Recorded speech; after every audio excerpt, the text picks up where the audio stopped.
Et on y va pour les fonctions d'ordre supérieur. Alors c'est très simple, les fonctions d'ordre supérieur. Alors juste ici, je vous ai laissé du code, mais je vais le mettre en commentaire. Vous pouvez mettre en commentaire la dernière chose ici, ou je vous la mettrai en commentaire également. On la décommentera à la fin.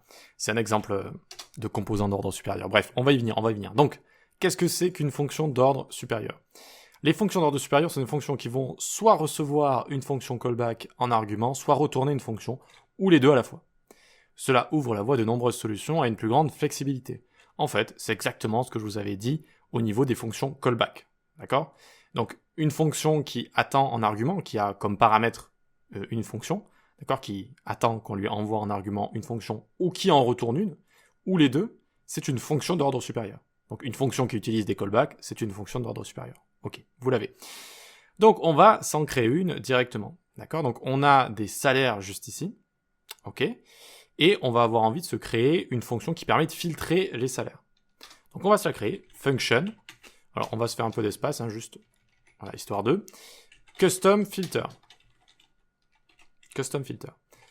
Ça va prendre un tableau, d'accord? Le premier paramètre va être un tableau. Le second, une fonction callback. Et donc, ma fonction custom filter sera une fonction d'ordre supérieur. Ok, on se crée un tableau juste ici, filtered array est égal tableau vide comme ça, parce que de base il est vide. Il n'y a pas encore le résultat du filtre. Ensuite en dessous je peux faire une for loop, alors on peut faire une for classique ou une for off, du coup vu qu'on va travailler avec des tableaux. Donc on fait for const value of r. R c'est le tableau qu'on va lui passer. Ensuite, if callback de value ici, alors callback de value, du coup ici on peut juste mettre value directement, if callback de value, comme ceci, voilà, if donc callback de value, callback ça va être la fonction qu'on lui passe, donc en fonction de la valeur, de toutes les valeurs du tableau, hop, on va appeler callback en fait sur toutes les valeurs du tableau. Et bien donc si c'est true, je vais faire filtered array.push value. Voilà. Donc ma fonction va servir, ma callback, de condition. Si le retour est true, je le pousse dans le tableau ici, donc je le rajoute dans le tableau. Si c'est false, eh bien je ne le pousse pas dans le tableau. À la fin, return filtered array, je retourne, donc une fois que la boucle est terminée, je retourne le tableau avec les éléments filtrés. Voilà, directement. Donc c'est pas fini avec une fonction d'ordre supérieur. D'abord, il faut la créer, il faut créer la fonction, et ensuite il faut l'appeler, parce que c'est là que ça devient flexible en fait. C'est quand on l'appelle. Donc ici, je vais descendre un petit peu, mais on va la garder en visu. On va dire log custom filter. Je lui passe quoi? Salaries, qui est mon tableau ici. Et là, en avant Guingamp, je peux envoyer toutes sortes de fonctions. Et notamment ici, on utilise tout le temps des fonctions fléchées. Ça, vous pouvez, on pourrait en faire une règle, alors c'est pas obligatoire, hein, mais parce que c'est plus court et c'est concis, c'est très pratique. Donc ma fonction, ça va être ma fonction callback ici, d'accord? Et je lui passe tout le temps value. Donc le paramètre de ma fonction, je peux lui mettre, par exemple, salary ici, ou je peux lui mettre aussi value, comme ça peut être simple à comprendre. Et donc ici, je mets que je garde seulement les values qui sont supérieures à 3000 par exemple. Tiens, j'ai envie de regarder le nombre de salaires de plus de 3000 euros, ou dollars, tout ce que vous voulez. Eh bien, je fais value supérieure à 3000. Et voilà, c'est aussi simple que ça. Alors qu'est-ce qui se passe ici? Eh bien, à chaque fois, ma callback est appelée ici. D'accord? Donc celle-ci va être appelée. Quand elle est appelée, elle return. Souvenez-vous qu'il y a un return implicite ici, avec les fonctions fléchées. Elle return value strictement supérieure à 3000. Donc pour la première, c'est quoi? C'est 1200. Donc ça va retourner false. Donc là, c'est false. Donc ça n'exécute pas mon instruction if juste ici. Ça n'exécute pas mon if. Donc je passe, boum, boum, je passe à ma prochaine itération et j'appelle callback avec 5000.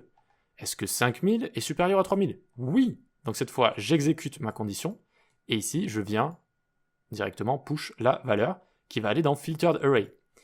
Je fais ça pour tout mon tableau et à la fin de la boucle, je retourne filtered array. Donc est-ce que ça a fonctionné? On va voir.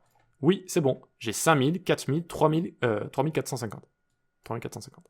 Et voilà. Et là, vous allez me dire encore une fois, mais pourquoi on n'a pas juste fait ce genre de choses ici? Ça aurait fait la même chose si on avait fait value supérieur à 3000. Ok? Si on fait ça. Si on fait ça, ça fait la même chose. Oui, mais encore une fois, si maintenant vous voulez voir les salaires supérieurs à 2000, eh bien vous êtes obligé de faire une autre fonction. en écrivant 2000 ici. Etc., etc. Alors que là, du coup, si je laisse ma callback juste là, je dézoome un cran, je viens là, je fais Shift, Alt, flèche du bas, je peux voir tous les salaires au-dessus de 1000, au-dessus de 1500, au-dessus de 5000. Bref, vous avez compris, j'ai une infinité de possibilités là. Voilà. Vraiment, vous voyez qu'à chaque fois, je peux avoir des résultats différents à l'aide de la même fonction. Je n'ai pas besoin de la recréer à chaque fois. C'est pour ça que les fonctions d'ordre supérieur sont extrêmement pratiques. Voilà. Donc je l'ai appelé Custom Filter ici parce qu'on verra dans la partie avec les tableaux que cette fonction juste là, qu'on vient de créer ensemble, existe déjà en JavaScript. Ça s'appelle filter, c'est la méthode filter sur les tableaux. Donc là on a fait une méthode filter personnalisée. Ok, super, très bien pour ça, donc on va mettre ça en commentaire, super. Ah, j'avais écrit ici country, d'accord. Et je vous avais montré les noms et le GDP. Le GDP c'est le PIB. Et donc, ah c'est ça que je voulais vous montrer, oui. Je voulais vous montrer que cette méthode filter non seulement peut être utile, par exemple si on veut regarder des salaires, mais ça peut être utile aussi si on veut regarder le PIB de pays par exemple. Ça peut être utile à plein d'endroits différents. L'âge des gens dans un groupe, quoi que ce soit, vraiment, leur taille ou vraiment quoi que ce soit. Donc ici, directement on peut faire log, custom filter, et cette fois je lui passe quoi? Je lui passe country cette fois. Countries. Et donc ici je vais lui passer, je peux l'appeler comme je veux, juste ici je peux mettre country.gdp, et supérieur à 3000. Voilà. Et ça me retourne 3 directement objets. Donc ici, je l'appelle comme je veux, on appelle ça une valeur courante, parce que ici, en fait, j'appelle tout le temps callback avec une valeur.